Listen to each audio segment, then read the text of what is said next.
오늘도 클릭해주셔서 감사합니다. 구독과 좋아요 부탁드립니다. Realism. 동북아를 넘어 세계 해양 판도를 뒤바꿀 한국의 게임 체인저. 한국의 핵잠수함이 세계 최고일 수밖에 없는 이유. 우리 군이 잠수함 발사 탄도미사일 수중 발사 시험에 드디어 성공했습니다. 잠수함에서 직접 발사하는 마지막 시험 단계만 남겨놓고 있어 사실상 한국이 세계 8번째로 SLBM 핵심 기술을 보유한 국가가 됐다는 평가를 받고 있는데요. 4일 정부 소식통에 따르면 최근 군 당국은 SLBM을 바지선에서 발사하는 수중 발사 시험에 성공했다고 전했습니다. 통상 SLBM은 지상 사출 시험과 수중 사출 시험, 잠수함 발사 순서로 진행됩니다. 지난해 말 군 당국은 여기서 첫 단계인 지상 사출 시험에 성공하였고 이어 수중 사출 시험마저 성공하였습니다. SLBM은 보통 잠수함 수직 발사관에 미사일을 장착하고 수심 10m에서 20m쯤으로 가라앉은 상태에서 쏘아 올립니다. 수중 발사인 만큼 발사관에서 곧바로 로켓을 점화하는 한 런치가 아닌 콜드 런치 방식을 사용하는데요. 발사관 안에 압축가스를 이용해 먼저 미사일을 물 밖으로 밀어 올린 뒤 공중에서 로켓을 분사하는 이중 발사 방식입니다. 이때 가장 중요한 것이 자세 제어 기술입니다. 물 밖으로 튀어오른 미사일이 해수면을 박차고 날아올 수 있도록 적절한 각도를 잡는 과정을 말합니다. 우리나라는 현무나 천궁 등 지상에서의 콜드런치 기술을 보유하고 있었지만 수중 콜드런치는 해류와 수압, 파도 등 변수가 워낙 많아 전혀 차원이 다른 문제입니다. 만약 자세를 바로잡지 못한 채 로켓이 분출할 경우 공중에서 폭발하거나 얼마 못 가서 추락하게 되는데 이때 오히려 발사한 잠수함을 맞출 수도 있어 상당한 기술력이 요구되는 부분입니다. 따라서 일정 심도에서 수압을 뚫고 물 밖으로 튀어나왔을 때 자세가 정상적으로 제어되어서 목표로 날아가는 기술이 핵심인데 이런 고난이도 기술에 해당하는 SLBM 발사 기술을 우리나라가 확보하게 된 것입니다. 북한이 지난 2016년 8월 24일 SLBM 발사에 성공하며 세계 7번째 기술 보유국이 된 데 이어 우리가 사실상 8번째 개발 국가입니다. 전문가들은 수중 바지선 발사로도 실제 기술 보유로 평가하고 있는데요. 신종우 국방안보포럼 사무국장은 가장 어려운 고비를 넘긴 만큼 우리 군이 SLBM 기반 기술을 다 확보했다는 의미로 보여진다고 평가하였습니다. 시뮬레이션 함정 발사 연동 시험까지 마쳐서 단추만 누르면 SLBM 발사가 이뤄지는 단계까지 올라온 것이라며 SLBM 발사 잠수함의 인도 조건에 맞는 요건은 다 충족했다고 볼 수 있습니다. 이제 마지막 남은 과제는 어뢰 기만기 사출 체계 문제인데 어뢰 기만기 사출 체계의 90% 이상이 정상 작동하고 있지만 일부 문제가 포착돼 그 문제를 해결하고 시험 평가를 거쳐야 합니다. 당초 올해 4월 해군에 인도될 예정이었던 우리 군 최초의 3,000톤급 잠수함 1번함인 도산 안창호함 취역이 지연된 것도 이 때문이었습니다. 어뢰 기만기 발사관은 수중에서 적이 쏜 어뢰를 다른 방향으로 유인하는 잠수함의 방어 장비 중 하나인데요. 군 당국은 어뢰 기만기 발사 체계의 시험 평가를 완료해 도산 안창호함을 이달 중 해군에 인도한 뒤 SLBM의 잠수함 수중 사출 시험을 연내에 진행하겠다는 방침입니다. 군은 사거리 500km 탄도미사일인 현무2B를 바탕으로 SLBM을 개발하고 있습니다. 최근 도산 안창호함에는 6개의 콜드런치 방식 SLBM 수직 발사관이 갖춰져 있는 것으로 파악되었습니다. 이러한 가운데 미국의 유력한 군사 전문가들은 한국의 공식적인 SLBM 보유가 북한의 핵과 탄도미사일 위협에 대한 균형점이 될 수 있다고 내다봤습니다. 한국이 역사상 처음으로 핵무기를 보유하지 않은 국가로서 SLBM 기술을 보유하게 되면서 미국 민간 연구기관 랜드 연구소의 브루스 베넷 선임연구원은 북한이 우려할 만한 군사적 지렛대를 한국 측이 보유하게 되는 것이라고 긍정적으로 평가하였는데요. 베넷 선임연구원은 한국과 북한의 SLBM 개발에 있어 가장 큰 차이점은 북한은 잠수함의 핵탄두 미사일 탑재를 목표로 두고 발령 개발을 이어온 반면 한국은 그렇지 않다는 것이라고 말했습니다. 즉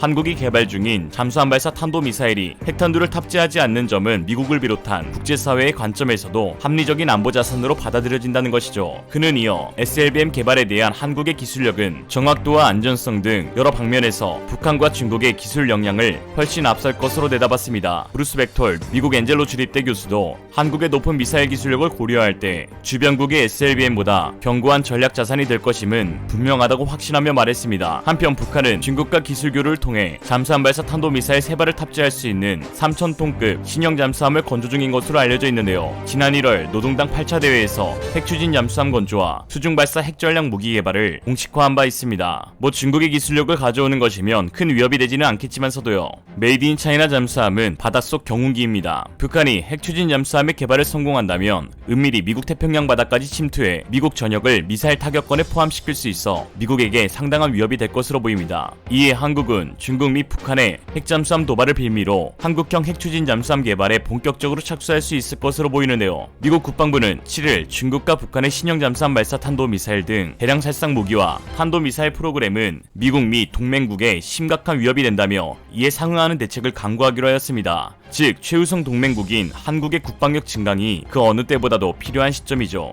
특히 최근 한국의 대선을 앞두고 화두로 떠오르고 있는 수형 원자로 기술 개발이 다시 본격화될 조짐이 보이고 있어 군사용 원자로의 전력화 또한 가시권에 들어왔다는 분석입니다. 최근 원전의 안전성은 획기적으로 높아지면서 경제 단가까지 낮춘 수형 원자로가 주목받고 있는데요. 수형 원전 시장은 아직 주도국이 없는 상황으로 주도권 확보를 위한 치열한 경쟁이 펼쳐지고 있는 가운데 국내 연구진의 연구 성과는 전 세계적으로 가장 앞서고 있는 것으로 평가받고 있습니다. 5천만의 인구의 나라에서 이러한 인재가 얼마나 많은지 정말 대단하지 않습니까? 한국원자력연구원은 1997년부터 중수형 원자로 스마트를 독자 개발해 2012년 세계 최초로 표준 설계 인가를 받았습니다. 표준 설계 인가를 받기 위해선 원자로에서 발생하는 수천 건의 사고를 시뮬레이션하여 안전성을 입증해야 합니다. 즉 표준 설계 인가 획득은 세계 기준에 맞는 안전성을 확보했다는 의미입니다. 이를 바탕으로 한국은 미국, 프랑스, 중국 등 기존 원전 강국을 제치고 사우디와 2015년 3월 파트너십을 체결했으며 2021년 6월 18일 과학기술정보통신부는 한국과 사우디는 스마트 협력을 지속 추진 중이라고 밝혔습니다. 현재 사우디 내 스마트 원전 2개 건설을 목표로 하고 있으며 수출로 약 20억 달러, 2조 2670억의 경제 효과를 기대하고 있습니다. 세계적으로도 손꼽히는 기술력을 자랑하는 스마트 원자로는 원자력 발전소의 안전성을 극대화한 시스템이 장착돼 높은 평가를 받고 있습니다. 피동 안전계통이 장착돼 원자로 사고 시 전력 공급이나 운전원의 개입 없이 원자로가 자동으로 셧다운할 수 있는 안전 시스템입니다. 수형 원전은 표준화를 통해 다수의 원전을 지을 수 있어 전력 효율은 기존 원전에 비해 떨어지지 않습니다. 한국은 에너지 자립을 위해 1958년 원자력법을 공표하고 미국으로부터 원자력 기술을 배워왔습니다. 1978년 4월 첫 원전을 가동시켰고 2009년에는 UAE에 원전 4기를 수출해 200억 달러 규모의 계약을 성사시켰습니다.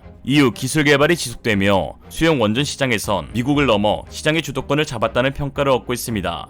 당초 일체형 원자로에 대한 개념은 미국에서 제한하였지만 실질적으로 설계를 구현해 최초 인허가를 받은 것은 한국이 세계에서 처음입니다. 개발에 참여한 배영민 선임연구원은 한 언론과의 인터뷰에서 수형 원전은 97년부터 20년이 넘게 기술 축적을 해왔습니다.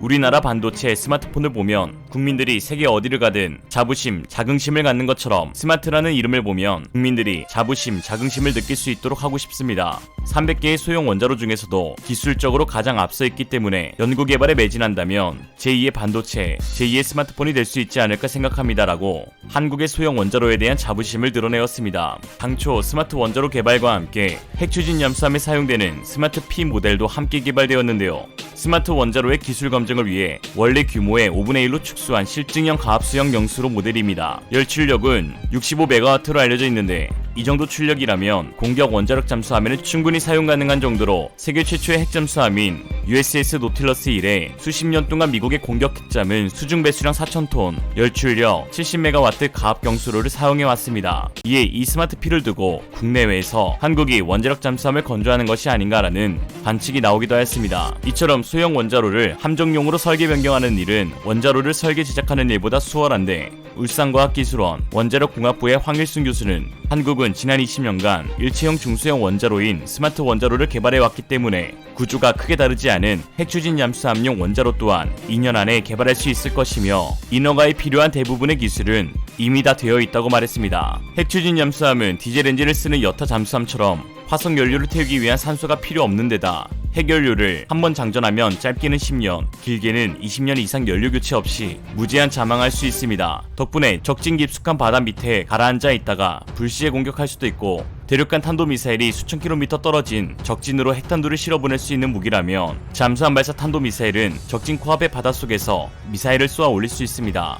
핵잠수함은 침투에 고속으로 기동하면서 은밀하게 적 잠수함을 추적 감시할 수 있으며 적 함정을 공격한 후 고속으로 현장을 이탈할 수 있습니다. 반면 디젤 잠수함은 고속 기동이 불가능해 위치가 수시로 노출돼 은밀하고 빠른 작전이 어렵다는 것이 단점으로 지적됩니다. 공격 능력에서도 핵잠수함과 디젤 잠수함의 확연한 차이는 고스란히 드러납니다. 핵잠수함은 디젤 잠수함에 비해 월등한 추진력을 보유하고 있어 선체의 크기를 키울 수가 있습니다. 선체가 커짐에 따라 어뢰, 귀뢰, 미사일 등 다양하고 화력이 강한 무기 탑재가 가능합니다. 디젤 잠수함은 추진력이 약해 선체 크기도 한계가 있고 적재할 수 있는 무기 역시 제한적입니다. 현재 디젤 잠수함만 18척 보유하고 있는 우리 해군에 핵 잠수함이 도입되면 활약상은 기대 이상일 것으로 전문가들은 예상하고 있습니다. 최근 한국 정부는 미국과의 원전 수출 협약을 통해 적극적인 원전 개발을 재천명하였고 탄소 중립 정책과 맞물려 여야 의원, 정부 고위 관료, 대선 주자들 너나 할 것 없이 소형 원자로의 중요성을 부각시키고 있는 상황입니다. 거기에 날이 갈수록 포악해져가는 중국과 북한의 군사적 위협에 미국 또한 레드라인을 넘겼음을 경고했으며 한국의 국방력 증강에 대한 공감대가 형성되고 있는 만큼 한국형 핵추진 잠수함의 도입은 점점 기정사실화되어 가고 있습니다. 한국형 핵추진 잠수함은 그야말로 동북아를 넘어 세계 해양 판도를 뒤바꿀 게임 체인저가 될 것입니다. 그럴 수밖에 없는 것이 한국은 세계에서도 손꼽히는 미사일 기술력을 보유하고 있으며 타의 추종을 불허하는 독보적인 잠수함 건조 능력에 세계 최초, 세계 최고의 수식어를 겸비한 원자로 기술력까지 보유하였기 때문입니다. 오히려 성능이 안 좋으면 더 이상하겠죠. 우리 손으로 만든 핵추진 잠수함은 세계 최고의 잠수함이 될 것임이 명실상부합니다. 이상으로 리얼리즘이었습니다. 여러분의 생각은 어떠신가요? 현명하고 지혜로운 여러분의 의견을 지금 댓글에 남겨주세요. 감사합니다.